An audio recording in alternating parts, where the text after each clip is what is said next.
What's up, everyone? Welcome to the Big Ten Football Talk Podcast. I'm your host, Zach Guggenheim. We're talking Week 10 picks. Make sure to like, follow, subscribe wherever you get your podcasts. Make sure if you're on YouTube to hit that like button, smash that subscribe button, leave a review if you're on Apple or Spotify. Make sure you are tweeting at me on Twitter.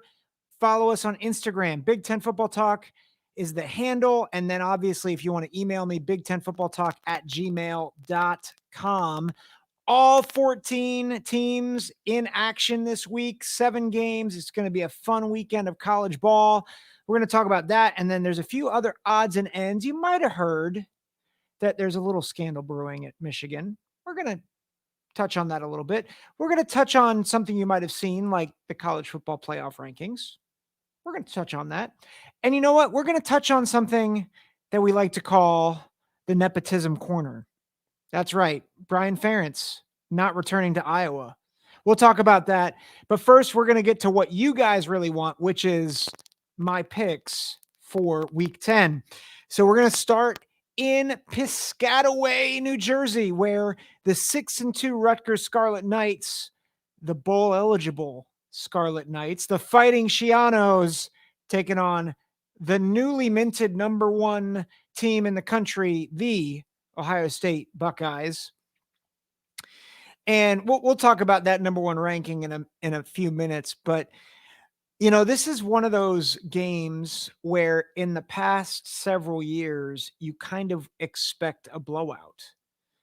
And that's been the case. I don't think there's been a margin of victory less than 28 points in the past, I think, in the history of their series since Rutgers joined the Big Ten. And so Rutgers has kind of been the doormat, particularly for Ohio State. They've hung tough against other teams, Michigan, Penn State, but they have never really scratched the surface against Ohio State. And this year, I think that there's a possibility that they can change the narrative here, right? They have really good defensive personnel. I think Flip Dixon is one of the more underrated defensive backs in the country. Aaron Lewis and Wesley Bailey, both really good on the defensive line. Both have 3 sacks. And I think Kyle Monungai is a good runner. I think obviously Gavin Wimsatt he's been hot and cold, but he's dynamic. He can make plays in the run game. So I think Rutgers has pieces to give Ohio State heartburn in this game. They have struggled at times against the run. I think we saw it even early on in the Wisconsin game. Braylon Allen was able to gash them for yards. We've seen it against other teams. I think we saw it with Purdue and Maccabee, and Notre Dame really wore them down a little bit in their game. And so I think Rutgers is strong where they need to be to make this a game. Here's my concern. I think Ohio State is still way more explosive than Rutgers. There's a lot of people down on Kyle McCord, and I get that. I still wonder if Rutgers has the personnel to hang with the home run hitters. And I think that's the one difference between Ohio State and Michigan, quite honestly. Michigan has 1, maybe 2 home run hitters. I think Roman Wilson can be a home run hitter at times, but really they're not super, super explosive. Like they are steady, they'll pound you into submission. I think they have good athletes. But they don't have like those guys that can get to that next gear. Ohio State has them across the board. They have it at running back in Travion Henderson. They have it in Marvin Harrison Jr. They're getting their second wideout back, Emeka Ibuka, most likely. Cade Stover has been very explosive this year. Arguably, he's been the best tight end in the Big Ten, maybe even in the country. And so this is, you're talking about a team that is inconsistent at quarterback, but has the athletes that if your offense really struggles in turning the ball over and you keep giving Ohio State chances, it could be lights out very quickly. People don't realize that. Like if you look at Ohio State the past few weeks, they squandered opportunities against Penn State. They squandered opportunities against Wisconsin. And really, compared to the turnovers of the other team, like Ohio State's lost the turnover battle. They lost it in spades last week against Wisconsin, and they've missed opportunities.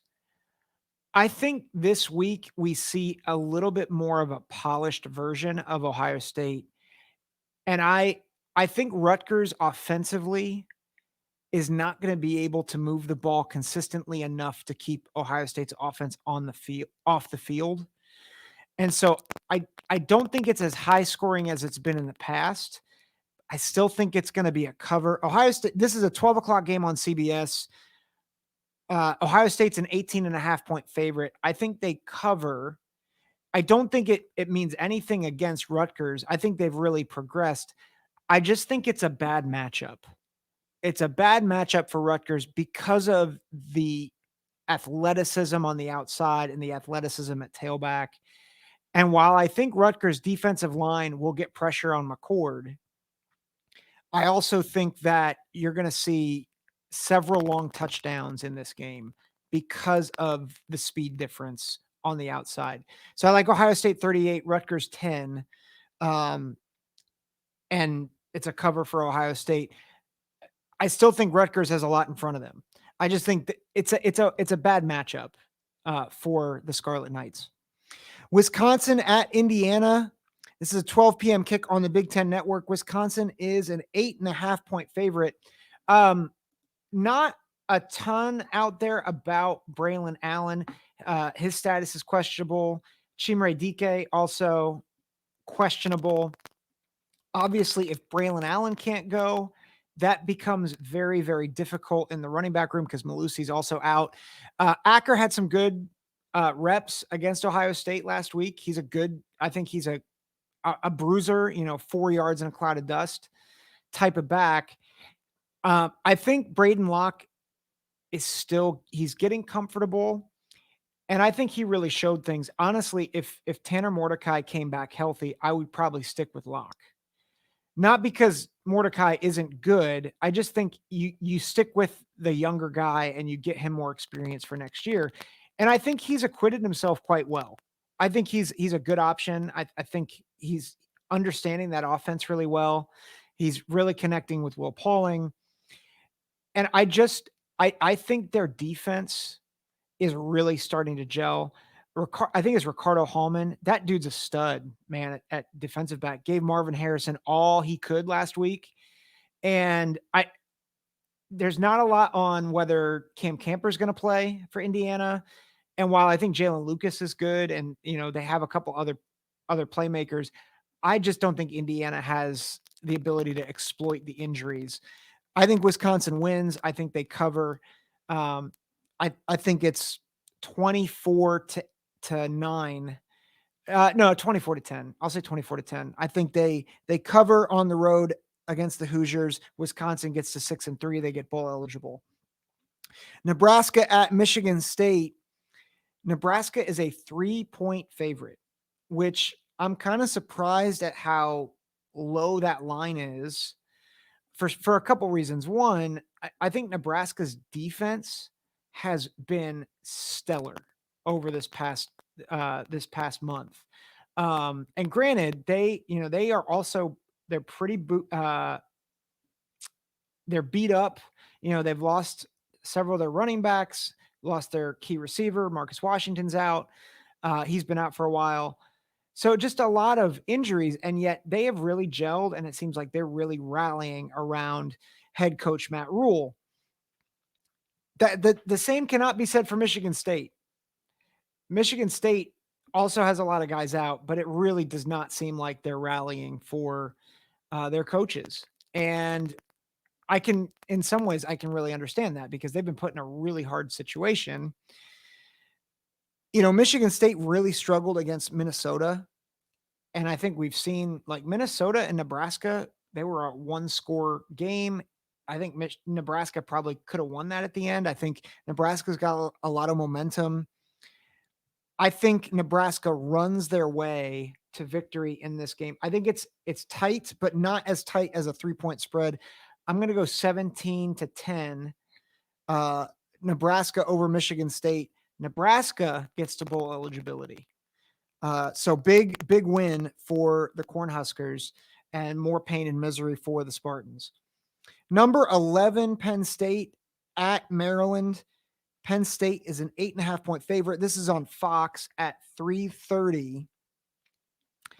Which Maryland team is going to show up? That's what I want to know. Is it going to be the Maryland team that really hung tough with Ohio State for a half? Or is it going to be the team that we saw against Northwestern, the team that we saw against Illinois that was sloppy, that was turnover prone, that just really struggled to really sustain drives, made a lot of mistakes, and a defense that was quite honestly on its heels? That's my question, because I think Maryland at their best really is a top 25 caliber team. Like, they have the talent. Tagovailoa is a good passer when he is clicking, when him and his receivers are clicking. I think they have good running backs in Hemby and Littleton. I think they will be up for this game. It's Penn State. They're coming to their house. Maryland has nothing to lose at this point. And I think you're going to see the best out of the Terrapins. And I think that's a scary proposition for a Penn State team that, honestly, I don't think the receiver room is good. I think Theo Johnson, their tight end, is out for this game. He's at least hurt. I don't know. I don't know. I think he might be still playing. I don't see him. I don't see anything on an injury report right now. But that was an injury that we're not sure of. Chop Robinson is questionable. So we're not sure if he'll be back. It looks like maybe Johnny Dixon will be back in the game. So I think Penn State will be relatively healthy, at least with their main stars. But I think this is going to be a closer than expected game. I think Penn State's defense, I think, will come up to play. I think they will rattle Tagovailoa into a couple mistakes.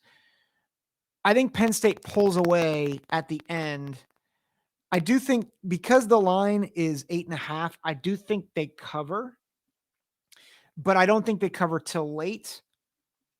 I think Drew Aller takes another step in his development, makes a couple of big downfield throws.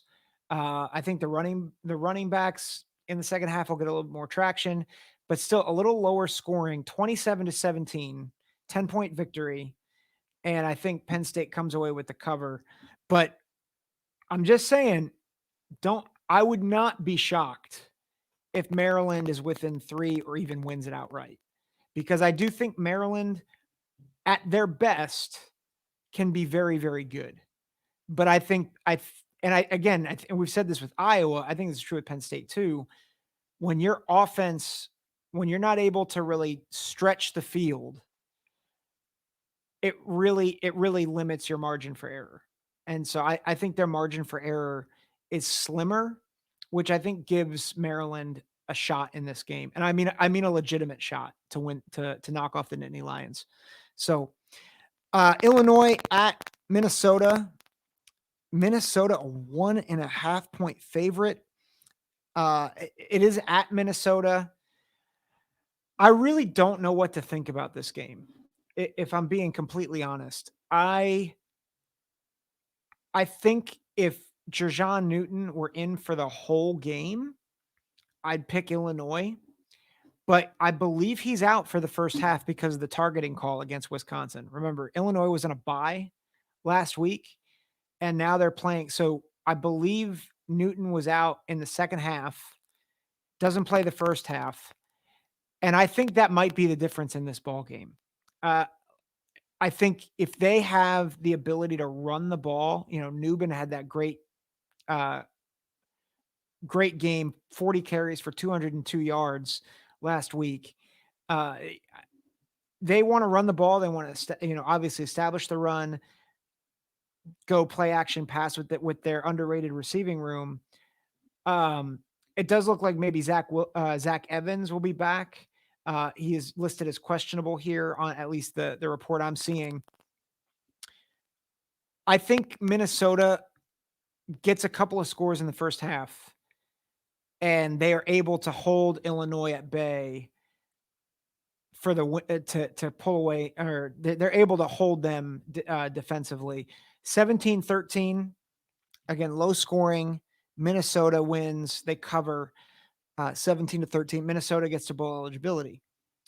Iowa at Northwestern, 3:30 game on Peacock. Iowa is a 5-point favorite. It's so hard because I think Northwestern has a lot of momentum, and traditionally I would say, well, Iowa has the better defense. They will turn you over and they'll score off of turnovers. The problem is Brandon Sullivan looked dynamite. He looked so good last week. And the reality is Iowa's defense is sound, and they have some really good talent. Cooper DeJean is probably one of the best corners in the country, let alone the conference. They have good defensive personnel, but if Deacon Hill can't get that passing game going and the running backs can't can't run the ball, I'm not so sure Northwestern isn't going to you know, they might limit turnovers more than Iowa will. And I think that might be the difference in this game. I think that might be the difference for Iowa for the rest of the season because they're so banged up. They don't really have a good tight end that they can put out there anymore. At least one that's a difference maker, right? They lost Eric All, they lost Luke Lachey. I just think this is a tough ask for Iowa in the rest of the season. And I think if Brendan Sullivan can get anything going in the passing game, I think Northwestern pulls off the upset. It's at home. I think that really matters. I'm picking Northwestern at home 16-9. A lot of field goals. And I think Northwestern pulls off the upset. And Northwestern gets to 5-4. Iowa goes to 6-3. That's my guess. And then Purdue at number 3, Michigan. It's a 7:30 kickoff on NBC. I'll be honest, I'm not sure why this game isn't on Peacock because this is going to be bad, guys. I think Purdue defensively is not going to be able to hold up against that Michigan run game. I think Michigan has had to hear 2 weeks of how everybody thinks they cheated. I think the momentum and the angst is high in Ann Arbor. The game's at home in Ann Arbor. I think 59-7. And that's nothing against Purdue. I think this is already a bad matchup for Purdue. But I think the added frustration of everything that they're going through, whether they're guilty or not, I just think there's going to be an extra layer of motivation this week. And I just don't think it's going to go well for Purdue. I think Hudson Card is going to throw a couple of picks. I think that pass rush is really going to get after him.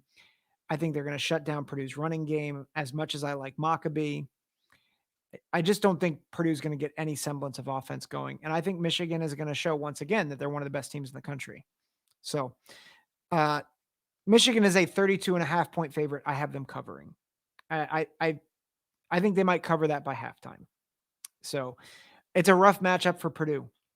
And I think with this game, they get eliminated from bowl contention. So that's the picks. Let me just add a couple of thoughts from things going on outside.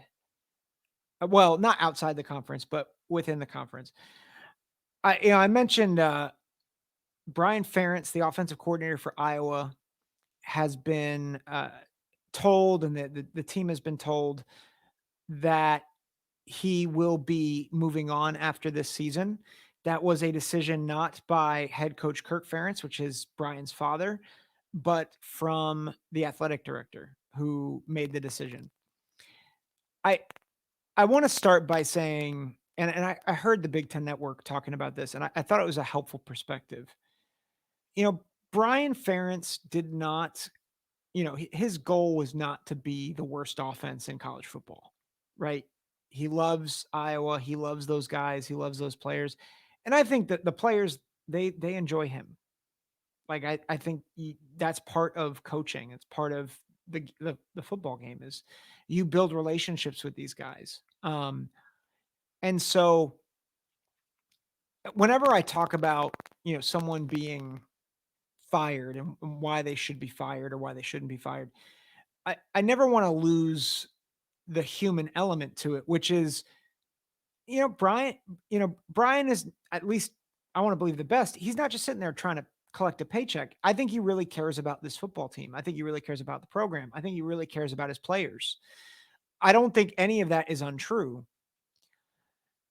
So with what I'm about to say, it's not about Brian as a person, but there is a reality that you are paid. And I think for him, it was at least six figures to be effective at putting your offense in a position to help your team win games. Like that is ultimately your job and your job description. And this Iowa offense for the past several years has it hasn't just been mediocre. Like mediocre would be a compliment. It has been downright horrendous. And I don't think it's unfair to point out just how horrendous it's been, right? Like I'm pulling up the stats right now. Like if you look at their scores from this past year, they've scored 24, 20, 41. All right, so first three games against non-conference teams, one of which is a Power 5 team. Not great, but 41's not bad. 0, 26, 20, 15, and 10. So they've scored more than 25 points twice this year. And it's easily the reason why they've lost both their games. All right. Um, this past or the year before in 2022, they scored 7 against an FCS team. And by the way, the 7 was 2 safeties and a field goal. 7, 7, 27, 27. Okay, so two games over 25 points. 14, 6, and 9. Or 14, 6, and 10. Sorry. All of those were losses, by the way. 33 over 25, 24, 24, 13, 17, and 21. So in, I think, the past 21 games, 5 times they've scored 25 points or more. Only once have they gotten over 40. Only twice have they gotten over 30. Like that's abysmal. Like that's so bad. And they are one of the worst offenses in the country. And at some point, you just have to say, okay, what are you doing to put your team in a good position? Now, granted, this year, above all years, he has, not, he was dealt a really bad hand, right? Starting quarterback down, 2 best weapons out. So in some ways, you can understand, okay, like that's really hard. But the problem is the trend, it's the trend. He has been not very good the past 2 years. He needs to move on. he's not a great I don't think he's a great offensive coordinator. I think he's a really good offensive line coach, and I think he's going to get snatched up real quick as an O-line coach. I think he could do wonders for a lot of teams in the Big Ten. But I just think this is the right move. I think, and I think probably more from a big picture perspective, I think Iowa did the right thing in terms of stepping in and making a decision that Kirk Ferentz could not make, right? Kirk employed his son. To ask Kirk Ferentz to fire his son, I think would be a really hard thing to do. And he wasn't willing to do it, which is why I think Iowa's making the right call, that the athletic director is saying, okay, you're done. Like we're seeing the product on the field. It's not good enough. You're done. And I'm sure Kirk is broken up over it. Like he doesn't want to see his son go somewhere else. He doesn't want to, see his son as a failure. But the reality is this is a job. And I think if Kirk wasn't going to do it and recognize that his son wasn't doing the job, then the athletic director needs to do it. And if the offense stays the same over the next couple years, as great as Kirk Ferentz has been for the Iowa Hawkeyes, he should move on too. Because this offense is holding this team back. Like this offense is the reason why Iowa has not competed for a Big Ten championship and has not been a legitimate threat. If they could have had any semblance of a decent offense, not a good offense, a decent offense, they're a contender in the Big Ten. They're maybe even a playoff contender. Like that's the but because the margin for error has been so small, their defense, which is championship caliber, has been reduced to the only good part of Iowa. And it's a shame because I think that defense year in and year out has been, if not championship caliber, close to championship caliber. So I think it's a good move. I'm curious to see what happens, who they hire. But I think it's a smart move. And I'm glad that the athletic director made the call when they did. Just a quick update from the Michigan sign stealing, advanced scouting stuff. There's still a lot of smoke. The media has really turned on Michigan recently. Paul Feinbaum came out and talked a lot of stuff. Stephen A. Smith is calling on the Big Ten to do something now. I think, like I've already said, I think when there's this much smoke, there's fire. I think part of the problem is a lot of people are calling for Tony Petitti and Ward Manuel to do something.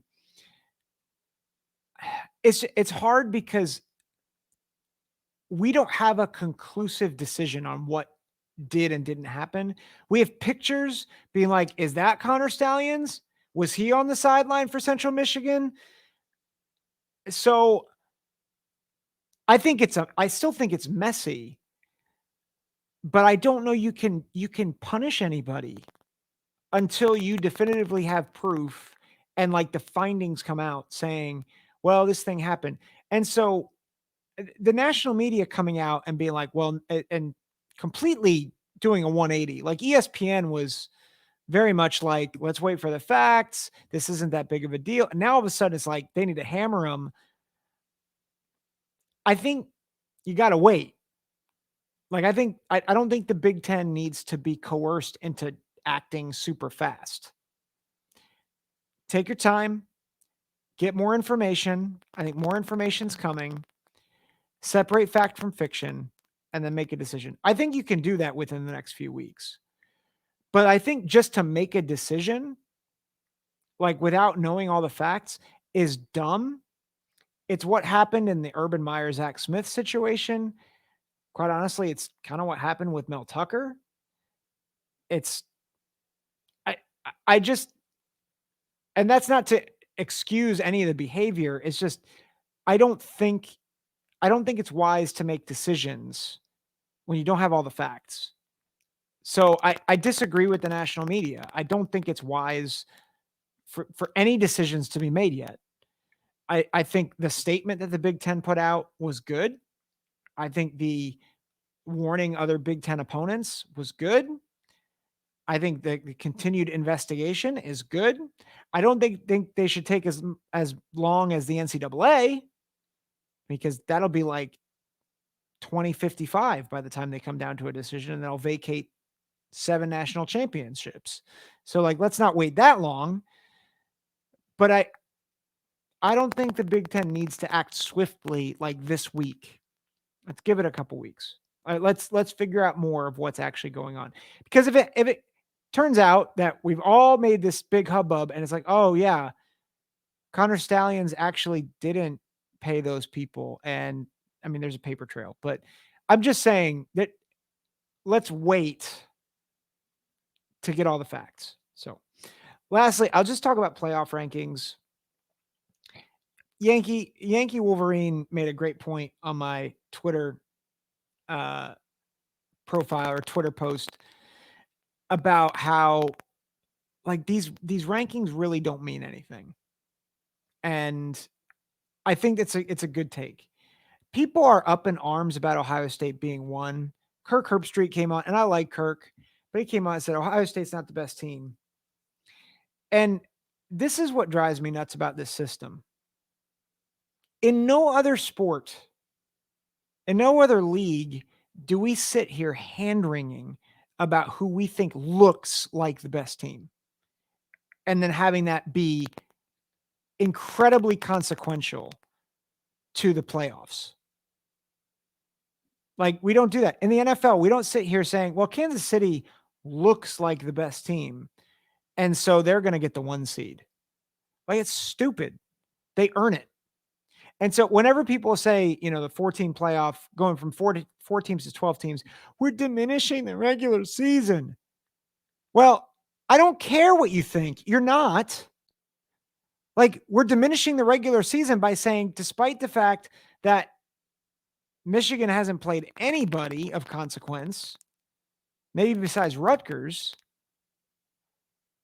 like, and Ohio State's beaten 2 top 15 teams, like, that doesn't matter.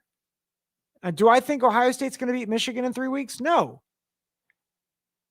But does that mean that we should invalidate what Ohio State's proven on the field? Like, it's stupid. It's absolutely asinine. And like I say this with a lot of respect to Kirk, but to sit there and be like, well, I don't think they're the best team, so I don't think they should be number 1. I'm like, who gives a rip? Like, what have they actually done on the field? Like, I don't care if Georgia looks good against, Georgia South. Like, I don't care if Michigan looked really dominant against East Carolina. Like, I just don't. Right? Now, and here's the thing. Michigan's going to get the chance to prove it. They play Penn State next week. That's a tough game. And then you add that to the Rutgers game. You add that to they'll play Maryland. And again, Maryland's not great in terms of national elite, but you get more of a resume at that point. You see their body of work. This thing will work itself out. Michigan gets to play Ohio State. So, but like, there's all this stuff about, the committee got it wrong. I actually thought the committee did a good job. Like, my one quibble is I thought Florida State should have been 2. Like, in my own rankings, I had Florida State 1, but I think Florida State deserves to be in the top 2 because they're winning against LSU, and they've been dominant the past few weeks. They've gotten better. And I think they have a better win than most other teams in the country, and they have no losses. That's my issue. I think, and it doesn't, I think it highlights the absurdly hard job that the committee has, because they try to finesse all these different metrics. You're finessing resume, eye test, strength of record, all these different things. And it's like, this is dumb. This is why I'm all for auto bids. And I know there are certain people who are like, auto bids are stupid. Um, and I'm like, you're right in one sense, like to put Tulane in a national championship thing would be hard. But also, like, let's recognize what the sport of college football is. You have all these conferences. The way to make this thing objective is to have your conference champions play in a tournament. It's what we do with every other sport. And before people say, but college football is different, I don't care. Because at this point, it's subjective. Tulane's not good enough. Probably.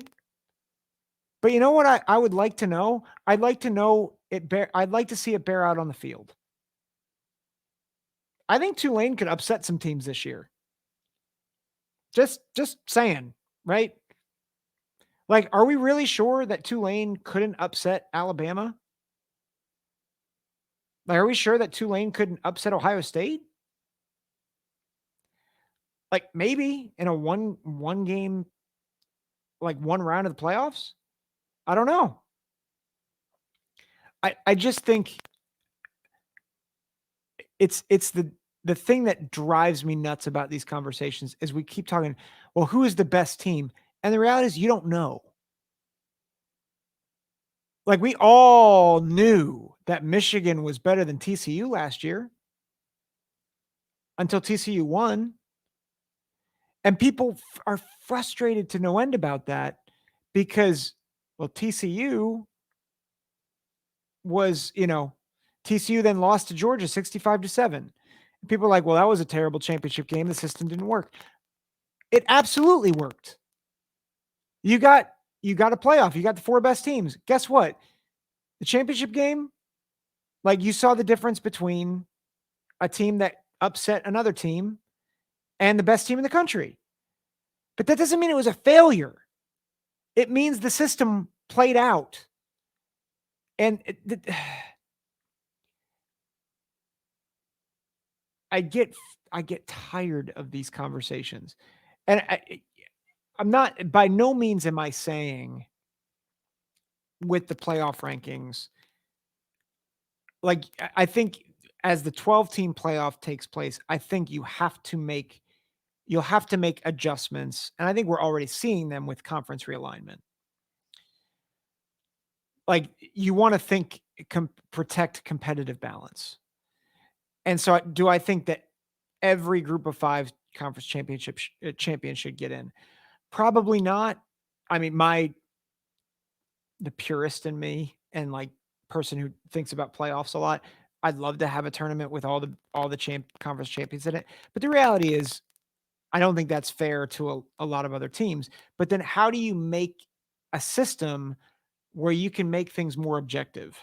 Because this is going to be the problem until the end of college football as we know it, is we're going to keep asking this question, well, who are the 12 best teams? And you need to start asking the question, who is qualified? Like, who qualifies into our tournament? And that's what we never ask. We always ask, well, who are the 4 best teams? And, like, the reality is we might as well just put Bama in every year because they have the most talent. Except there are years that Bama doesn't qualify.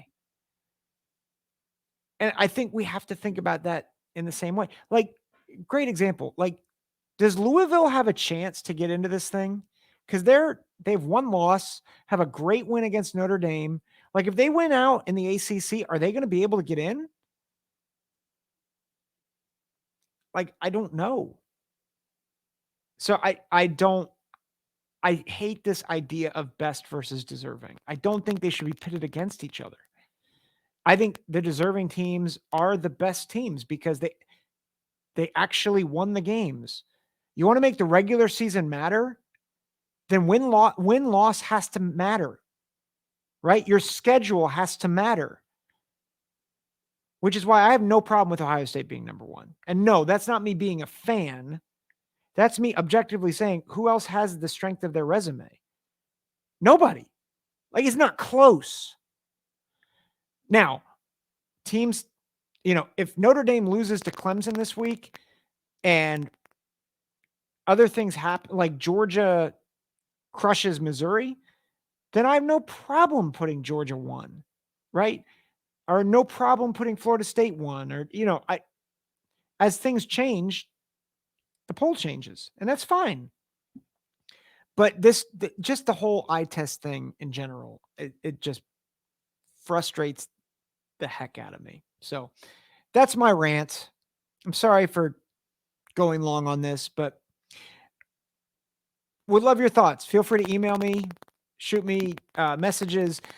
Make sure you leave reviews, like and subscribe so that this podcast can continue to get out to other people. Share it with your friends. Really appreciate you guys. Appreciate you watching and listening. This has been the Big Ten Football Talk podcast. Take care. God bless.